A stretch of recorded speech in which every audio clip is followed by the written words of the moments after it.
সবাইকে শুভেচ্ছা জানাচ্ছি মাসুম মাহবুব।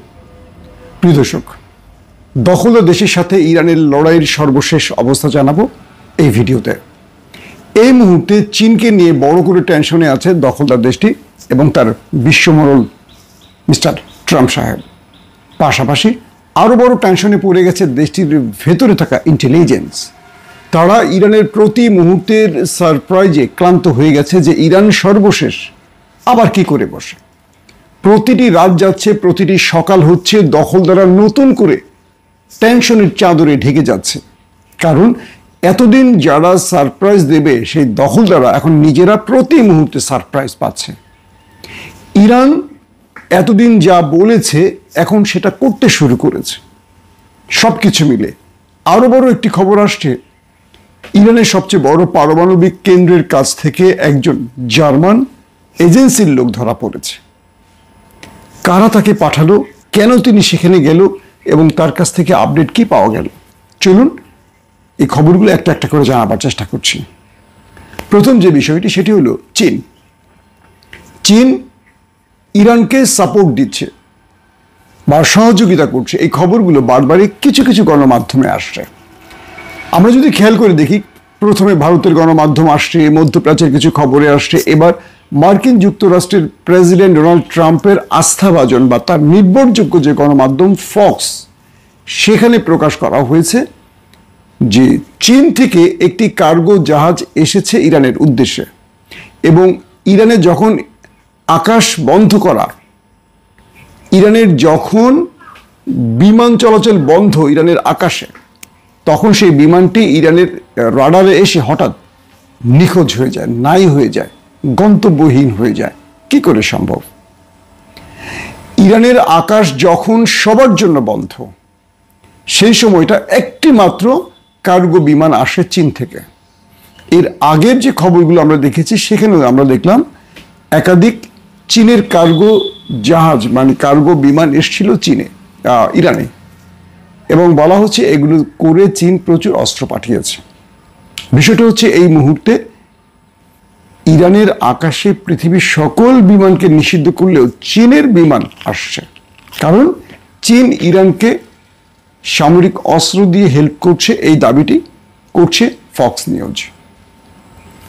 প্রশ্ন হলো, চীন ইরানের পক্ষে মাঠে নামলো সেটা কি সামরিক ক্ষেত্রে না অস্ত্র দেওয়ার ক্ষেত্রে? যখন ইসরায়েলের পক্ষ নিচ্ছে আমেরিকা, তখন চীন নিচ্ছে ইরানের পক্ষে। চীনের এই যে কি বলে ইরানের যে এই বিজয় বা ইরান যে দখলদার দেশটির ভেতরে বড় রকম আঘাত করছে, নেপথ্যে চীনের কি কোনো বিশেষ কৃতিত্ব আছে, এটা নিয়েও আলোচনা উঠছে। একদিকে চীন পার্সিয়ান গালফে অবস্থান করছে আমেরিকাকে বিট করার জন্য, এবং বলা আছে যে চীন ইরানকে বিভিন্ন ক্ষেত্রে প্রযুক্তিগত সাহায্য করতে পারে, এমনটিও ধারণা করছে মার্কিন গণমাধ্যম। তার মানে ইসরায়েলের পক্ষে আমেরিকা নেমে গেলে চীনের বা রাশিয়া তারা ইরানের পক্ষে নেমে যাবে, এই বিষয়টি ক্লিয়ার হয়ে গেল। অর্থাৎ এই যুদ্ধটি দুটো দেশের মধ্যে থাকবে না, এটি বহুমুখী যুদ্ধে রূপ নিতে পারে। যেমন ব্রিটেন বা যুক্তরাজ্যের প্রধানমন্ত্রী ট্রাম্পকে বলেছেন, আপনি ভেবেচিন্তে সিদ্ধান্ত নেন, হুট করে ইরানে আক্রমণ করবেন না, কারণ আপনি আক্রমণ করলে এই যুদ্ধটা বিশ্বযুদ্ধে ছড়িয়ে যেতে পারে। কারণ আমেরিকা যখনই আক্রমণ করবে, আমেরিকার শত্রুরা ইরানকে সহযোগিতা করবে। যেমন রাশিয়া ইউক্রেন যুদ্ধ এখনো শেষ হয়নি, কারণ ইউক্রেনকে আমেরিকা বলয় বা পশ্চিমা বলয় সবাই সহযোগিতা করছে, যে কারণে রাশিয়া এই যুদ্ধ শেষ করতে পারছে না। তো ইরানে আমেরিকা আক্রমণ করলে যেটি হতে পারে, ইরানকে আমেরিকার বিরোধীরা প্রকাশ্যে হোক আর গোপনে হোক সব রকম সহযোগিতা করবে, এটি নিশ্চিত। 2 নম্বর বিষয়, হঠাৎ করে ইরানের ভেতরে মোসাদের তল্লাশিতে বেশ চিরুনি অভিযান চলছে। এটা হঠাৎ করে বলাটা ভুল হবে।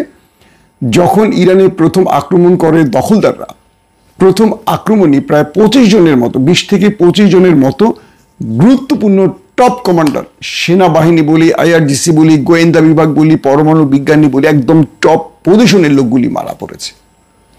ইরানের ধারণা ছিল এতদিন যে দখলদার দেশটি ইরানের ভেতরে স্যাটেলাইটের মাধ্যমে গোয়েন্দাগিরি করে বা উপর থেকে বিশেষ ড্রোন উড়িয়ে গোয়েন্দা ড্রোনের মাধ্যমে তথ্য উপাত্ত চুরি করে। কিন্তু প্রথম দিন 13 তারিখ যখন ইরান আক্রান্ত হলো, ইরান বুঝতে পেরেছে যে আমার সেনা প্রধানকে, IRGC প্রধানকে, পরমাণু বিজ্ঞানী প্রধানকে বা কি বলে আয়াতুল্লাহ আলী খামেনির উপদেষ্টাকে, এই যে বিশেষ গুরুত্বপূর্ণ ব্যক্তিদেরকে যে হত্যা করা হলো এত নিখুঁতভাবে, এগুলো আকাশ থেকে কোনো গোয়েন্দাগিরির মাধ্যমে নয়, এগুলো ভেতরের বিশ্বাসঘাতকরা করেছে। এবং একযোগে ইরানের আকাশ প্রতিরক্ষা সিস্টেমগুলো অচল হয়ে যাওয়া, পাল্টা এটাকে ইরান প্রথম দিন যেতেই পারল না, সব কিছু মিলে যে ব্লান্ডার হয়ে গেল, এক রাতে ইরান যে আকাশ থেকে মাটিতে পড়ে গেল, এটার কারণ কি? তো ইরান এই আঘাতটা পাওয়ার পর ঘুরে দাঁড়াবার জন্য প্রথমে যে কাজগুলো করেছে সেগুলো হলো তাদের ভেতরের বিশ্বাসঘাতককে চিহ্নিত করার কাজগুলো করেছে। এবং মোটামুটি ইরান অনেকেই ট্রেস করে ফেলেছে, কেউ দেশ ছেড়ে পালিয়েছে, কেউ দেশের ভেতরে আত্মগোপনীয় আছে, তাদের ধরার কাজটি করছে, আবার অনেকে ইরান ধরে ফেলেছে, কিন্তু ইরান প্রকাশ্যে তাদের নাম আনছে না। কারণ তাদের মাধ্যমে ইরানের চেষ্টা হলো মোসাদকে বা বিদেশি গোয়েন্দাদের শনাক্ত করা। একটু ক্লিয়ার করে বলি, অর্থাৎ ইরান অনেক সামরিক ব্যক্তিকে বা দেশের ভেতরে অনেক গুরুত্বপূর্ণ আমলাকে, পুলিশ কর্তাকে বা বিশেষ বিশেষ গুরুত্বপূর্ণ ব্যক্তিকে ধরে ফেলেছে যারা মোসাদকে সরাসরি সহযোগিতা করেছে অর্থের বিনিময়ে। কিন্তু ইরান তাদের নাম প্রকাশ্যে আনছে না, কারণ তাদেরকে দিয়ে এখনো মোসাদের সাথে যোগাযোগ করাচ্ছে ইরান তাদের মতো করে। তারা তাদের মতো করে এই কাজগুলো করছে। কেন করছে? মোসাদ তো জানেন আসলে তাদের কারা কারা ধরা পড়েছে। তো এজন্য যারা ইরানের ভেতরে এই বিশ্বাসঘাতকতাগুলো করেছে মোসাদের হয়ে, তাদের মধ্যে একটা গ্রুপকে ইরান ধরে ফেলেছে এবং তাদের কাছ থেকে যা তথ্য উপাত্ত নিয়ে নিয়েছে। আরেকটা গ্রুপ আছে যাদেরকে ইরান, মানে ইরানের নিরাপত্তা বাহিনী বা গোয়েন্দা টিম তাদের সঙ্গে রাখছে এবং তারা তাদের মতো করে মোসাদকে বার্তা দিচ্ছে, হ্যাঁ আজকে এটা হচ্ছে, কালকে, মানে মোসাদের সাথে একটা গেম করছে ইরান এখন। ধরেন যিনি ইরানে এখন মোসাদের হয়ে কাজ করছেন মিস্টার এক্স, তো এক্সকে ইরান শিখিয়ে দিচ্ছে, বলো যে ইরানের আয়াতুল্লাহ আলী খামেনি আজকে ডান দিক থেকে উত্তর দিকে যাচ্ছে, ওরা ডান দিক থেকে উত্তর দিকে একটা মিসাইল মারে, আসলে সেখানে আয়াতুল্লাহ খামেনি যাচ্ছেন না। তো এভাবেই করে মোসাদের যত লোক এজেন্ট ইরানে রয়েছে তাদেরকে আটকে, তাদেরকে দিয়ে মিসগাইড করছে এখন মোসাদকে, এমন একটি তথ্য পাওয়া গেছে। তো এরই মধ্যে ইরানের সবচেয়ে বড় পারমাণবিক কেন্দ্র, যেটিকে ইসরায়েল এখন টার্গেট করতে চায়, সেই পারমাণবিক কেন্দ্রের কাছে হঠাৎ করে একজন সাইকেলম্যান ধরা পড়েছে। প্রথমে তাকে সতর্ক করা হলেও তিনি সেই সংরক্ষিত অঞ্চলে সাইকেল নিয়ে প্রবেশ করেন। এরপর তাকে আটক করা হয়। তিনি বলেন তিনি একজন জার্মানি নাগরিক, মূলত তিনি একজন ব্লগার, তিনি ঘুরতে আসছেন, ব্লা ব্লা ব্লা ব্লা। পরবর্তী তাকে যাচাই বাছাই করে তার মোবাইল, তার সকল ডিভাইস চেক করে ইরান বুঝতে পেরেছেন তিনি একজন বিদেশি এজেন্ট, CIA অথবা মোসাদের। এবং তিনি সেখানকার এই ছবিগুলো ধারণ করে করে পাঠাচ্ছিলেন তার বিশেষ হেডকোয়ার্টারে। এই ব্যক্তিকে গ্রেফতারের পর ইরান অনেক নথি খুঁজে পেয়েছে। এবার বুঝতে পেরেছেন যে ইরানের ভেতরে যারা কাজ করছে কিভাবে করছে।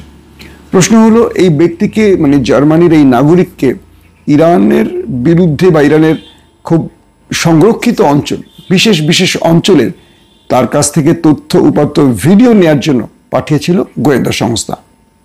তার মানে সেই গোয়েন্দা সংস্থার চেইন ভেঙে গেছে, বাধ্য হয়ে এখন তারা এভাবে কাজ করছে। আর ইরান এই মুহূর্তে সর্বোচ্চ নজর রাখছে তার দেশের ভেতরে বিশ্বাসঘাতকদের ব্যাপারে।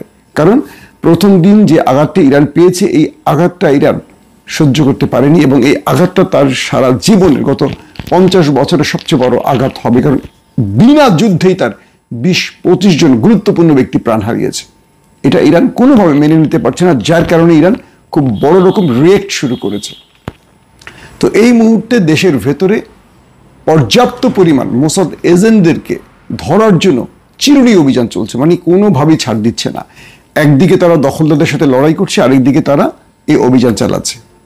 লেটেস্ট খবর কি, হাইফাতে গত রাতে যে আক্রমণ করেছে ইরান, এই আক্রমণ এত ম্যাসিভ হয়েছে, মানে যেই আক্রমণগুলো সংখ্যায় হতো 40টি মিসাইল, কিন্তু এই মিসাইলের আক্রমণে মোটামুটি লন্ডভন্ড হয়ে গেছে হাইফা।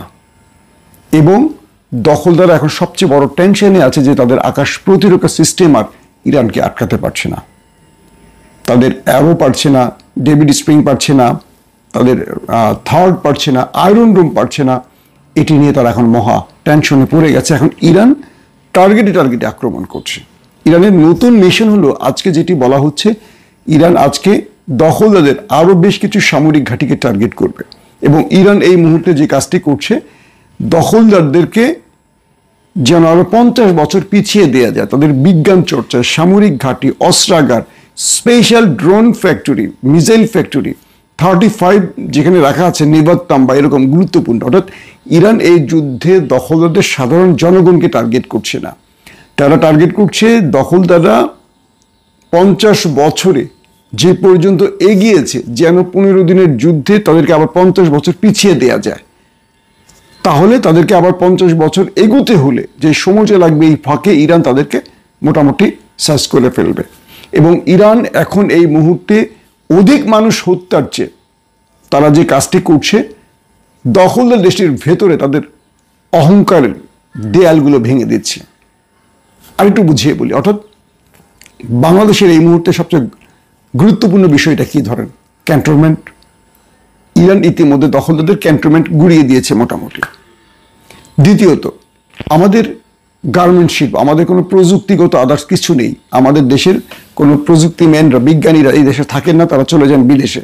আমাদের দেশে আওয়ামী লীগ, বিএনপি, জামাত, জাতীয় পার্টির রাজনীতি যত মানুষ করেন, পৃথিবীর অন্যান্য দেশে এরা সবাই বিজ্ঞান নিয়ে গবেষণা করেন। আমাদের দেশে চায়ের দোকান থেকে একদম রাষ্ট্রপতির ভবন পর্যন্ত সবাই রাজনীতি করেন। এরা কেউ বড় বড়, মানে কি বলবো, আমাদের দেশের বড় বড় উন্নয়নে অবদান রাখার মতো বিজ্ঞান চর্চা করার লোক নেই। আমাদের বিজ্ঞানীরা সব বাইরে থাকে। তো ওদের বিজ্ঞানীরা তো বাইরে যায় না, ওরা নিজেদের মধ্যে কাজ করে। তো যেটা হয়েছে যে ইরান এই মুহূর্তে দখলদাররা যে জায়গাগুলোতে উৎকর্ষ হয়েছে তারা ড্রোন, আকাশ প্রতিরক্ষা সিস্টেম, মিসাইল বা তাদের মোসাদ নামক যে গুপ্ত ঘাতকরা সফটওয়্যার তৈরি করছে, যেমন পেগাসাস, ঘরে বসে পৃথিবীর যে কোনো প্রান্তের কথা তারা শুনবে, এটা হ্যাক করা, ওটা হ্যাক করা, এই যে কাজগুলো এরা করেছে দখলদাররা, এই বিষয়গুলোকে ধ্বংস করে দেয়া, এদের নথি চুরি করা এবং এদের ঘরের যে সিসি ক্যামেরা সেগুলো পর্যন্ত ইরান হ্যাক করে ফেলছে। করে করে ইরান দেখতেছে কোথায় কি আছে। এবং প্রতি মুহূর্তে ইরান তাদের গোপনীয় তথ্যগুলো বিভিন্ন সিস্টেমে হ্যাক করে করে নিচ্ছে, সেখানে মিসাইলগুলো মারছে। তো এভাবে ইরান মোটামুটি তাদেরকে ক্লান্ত করে ফেলছে। আজকে আইডিএফ এর আইডিএফ প্রধান কি বলছেন জানেন?